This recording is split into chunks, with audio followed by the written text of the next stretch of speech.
On behalf of St James Ethics Centre, the Wheeler Centre, the Melbourne Food and Wine Festival, The Age, the City of Melbourne and the ABC, all of whom have worked together to make this event possible, I'd like to welcome Philip Woolen.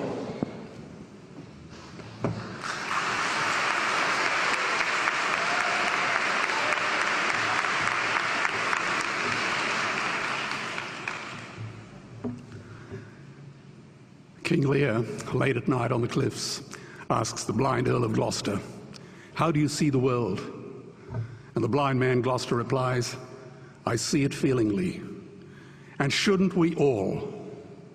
Animals must be off the menu because tonight they are screaming in terror in the slaughterhouses, in crates and in cages, vile, ignoble gulags of despair."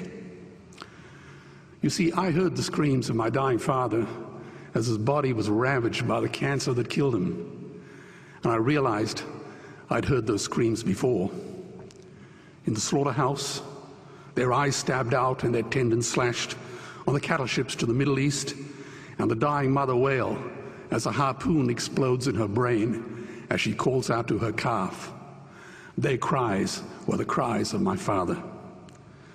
And I discovered that when we suffer as equals. And in their capacity to suffer, a dog is a pig, is a bear, is a boy. Meat today is the new asbestos, more murderous than tobacco. CO2, methane and nitrous oxide from the livestock industry are killing our oceans with acidic, hypoxic dead zones. 90% of small fish are ground up into pellets to feed to livestock. Vegetarian cows today are the world's largest ocean predators. The oceans are dying in our time. By 2048, all our fisheries will be dead, the lungs and the arteries of the earth. Billions of bouncy little chicks are ground up alive simply because they are male. Only 100 billion people have ever lived. 7 billion people live today. And yet we torture and kill 2 billion sentient living beings every week. 10,000 entire species are wiped out every year because of the actions of one. And we're now facing the 6th mass extinction in cosmological history. If any other organism did this, a biologist would call them a virus. It is a crime against humanity of unimaginable proportions. But happily, the world is changing. 10 years ago, Twitter was a bird sound. www was a stuck keyboard. Cloud was in the sky. 4G was a parking space. Google was a baby's burp. Skype was a typo. And Al-Qaeda was my plumber. Victor Hugo said, "There is nothing more powerful than an idea whose time has come." Well, animal rights today is now the greatest social justice issue since the abolition of slavery. Do you know there are over 600 million vegetarians in this world? And that is bigger than the United States, England, France, Germany, Spain, Italy, Canada, Australia, New Zealand, all put together. If we were one nation, we would be bigger than the 27 nations of the European Union.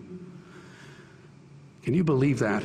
And despite this massive demographic footprint, we are still drowned out by the raucous hunt and shoot and killing cartels who believe that violence is the answer when it should not even be a question. Meat kills animals, kills us, and is killing our economies. Medicare has already bankrupted the United States. They will need $8 trillion invested in Treasury bills just to pay the interest, and they have precisely zero. They could shut down every school, Army, Navy, Air Force, Homeland Security, Marines, CIA, and FBI, and they still will not have the money to pay their doctor bills. And our Cornell and Harvard say that the optimum amount of meat in a healthy human diet is precisely zero. Water, as you know, is the new oil. Nations will soon be going to war for it. Underground aquifers that took millions of years to fill are now running dry. It takes 50,000 liters of precious drinking water to make 1 kilo of beef. Today, 1 billion people are hungry. 20 million people will die from malnutrition. Cutting meat by only 10% will feed 100 million people, and eliminating meat will end starvation forever. If everyone ate a Western diet, we would need 2 planet Earths to feed us. We've only got one, and she is dying. Greenhouse gas emissions from livestock is 50% greater than transport, as Peter said. Cars, trains, buses, ships, lorries, the whole lot. And as I travel around the world, I see poor countries who sell their grain to the West while their own children starve in their arms. And the West feeds it to livestock so we can eat a steak? Am I the only one who sees this as a crime?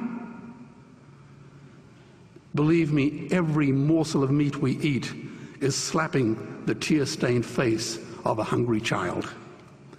When I look into her eyes, do I remain silent?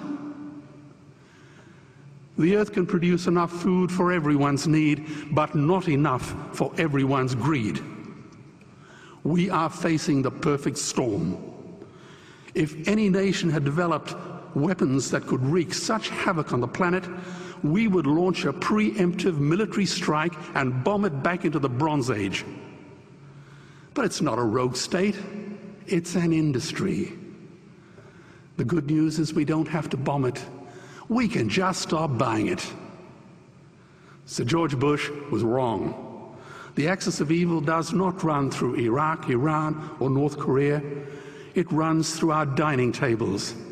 Weapons of mass destruction are our knives and forks. Our proposition is the Swiss Army knife of the future. It solves our environmental, water, human health problems and ends cruelty forever. The Stone Age didn't end because we ran out of stones. This cruel, disgusting industry will end because we run out of excuses. Meat is like the 1 and 2 cent coins. It costs more to make than it's worth. And I come from the bush. Farmers are the ones with the most to gain. Farming won't end, it would boom. Only the product line will change. Farmers would make so much money they won't even bother counting it, and I'd be the first to applaud them. Governments would love us. New industries would emerge and flourish. Health insurance premiums would plummet.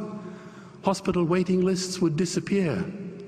Hell, we'd be so healthy, we'd have to shoot someone just to start a cemetery. So tonight I have 2 challenges for the opposition. 2 challenges. Meat causes a wide range of cancers and heart disease. Would they name one disease caused by a vegetarian diet? And 2, I'm funding the Earthlings trilogy.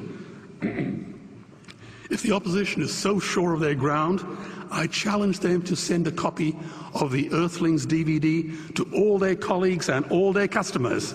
Go on, I dare you.